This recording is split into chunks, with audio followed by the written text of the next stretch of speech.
बात यह है कि बिना उनके मर्जी से ये निर्णय जो है दबाव में लिया गया है। भाजपा के लोगों ने नीतीश जी को तो ठगा ही, साथ ही साथ बिहार की जनता को भी ठगने का काम किया है कि नीतीश कुमार जी अब बिहार के मुख्यमंत्री नहीं रहेंगे। लेकिन कोई भी अगर नौजवान राजनीति में आएगा तो हम उसका स्वागत ही करेंगे। देखिए, ये तो दूसरे सदन में कोई भी अगर चुना जाता है तो एक सदन से जो है इस्तीफा दिया जाता है, उसी फॉर्मेलिटी में उन्होंने दिया है। लेकिन बात वो नहीं है, बात ये है कि बिना उनके मर्जी से ये निर्णय जो है दबाव में लिया गया है। जाहिर सी बात है कि बिहार में भाजपा के लोगों ने नीतीश जी को तो ठगा ही, साथ ही साथ बिहार की जनता को भी ठगने का काम किया है। नीतीश जी को ठगा।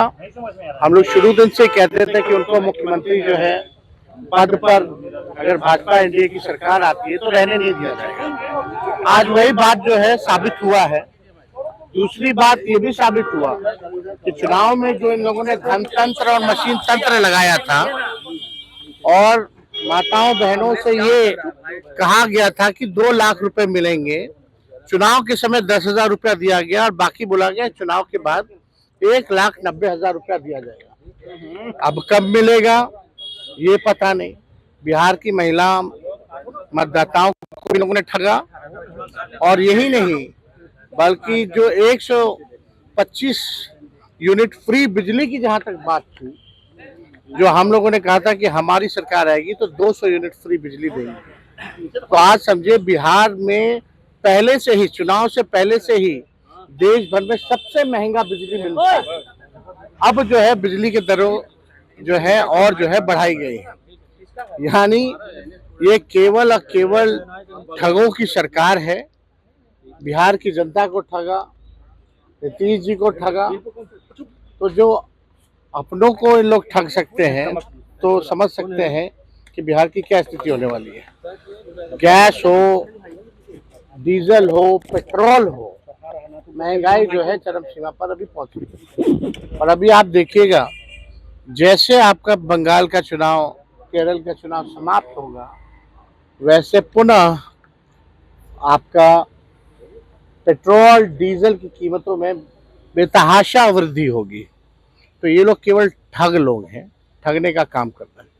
बिहार में लॉ एंड ऑर्डर की स्थिति बनी हुई है, सब लोग देख रहे हैं। कोई ऐसा दिन नहीं जहां गोलियां ना चल रही हो, लोग मारे ना जा रहे हो, लोगों को कोई इंसाफ नहीं मिल रहा। लेकिन भाजपा केवल लगी है हर जगह जो है कब्जा करने के लिए सरकार बना। मुख्यमंत्री कौन होगा, इस सवाल पर कोई कुछ नहीं कह रहा है कि कब नहीं मानेंगे मुख्यमंत्री पद से उसको लेकर इतना सस्पेंस क्यों बनाया हुआ है? देखिए, इस पे तो हम कुछ कह नहीं सकते हैं, कौन तारीख को देंगे, कौन से समय पे देंगे।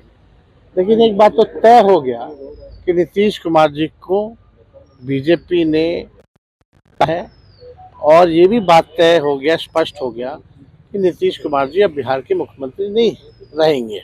विधायक और मंत्री ये साफ। अब देखिए, अब कौन लोग रो रहे हैं, नहीं रो रहे हैं। आजकल लोग जो है केवल कैमरा देख करके लोग ड्रामा करते हैं। ऐसे लोगों को एक्टिंग मुबारक हो। अब कुछ लोगों को बचा नहीं, सब कुछ तो कर ही लिया है। आजकल लोग तो पढ़ाने का भी काम कर रहे हैं, अब कलाकारी का भी काम कर रहे हैं। तो ऐसे लोगों पे हम क्या टिप्पा टिप्पणी करेंगे। लेकिन बिहार के जो उज्ज्वलंत मुद्दे हैं उसका निष्पादन नहीं किया जा रहा। ओला वृद्धि, जो ओला जो गिरा था, जिससे किसान के खेत फसल को जो है नुकसान हुआ था, क्या हो रहा है उसको कोई फायदा दिया गया कि नहीं दिया गया। कोई किसान, मजदूर, गरीब, बेरोजगार, शिक्षा, चिकित्सा के बारे में, कोई पढ़ाई दवाई के बारे में बात ही नहीं करना। कौन आएगा, कौन जाएगा, कौन आएगा। 2012 के बाद से कोई स्टेबल गवर्नमेंट बिहार में नहीं है। जब तक स्टेबिलिटी नहीं रहेगी, स्थिरता नहीं रहेगी सरकारों में, तब तक कहाँ से काम हो पाएगा बिहार का, कहाँ से डेवलपमेंट और विकास हो पाएगा।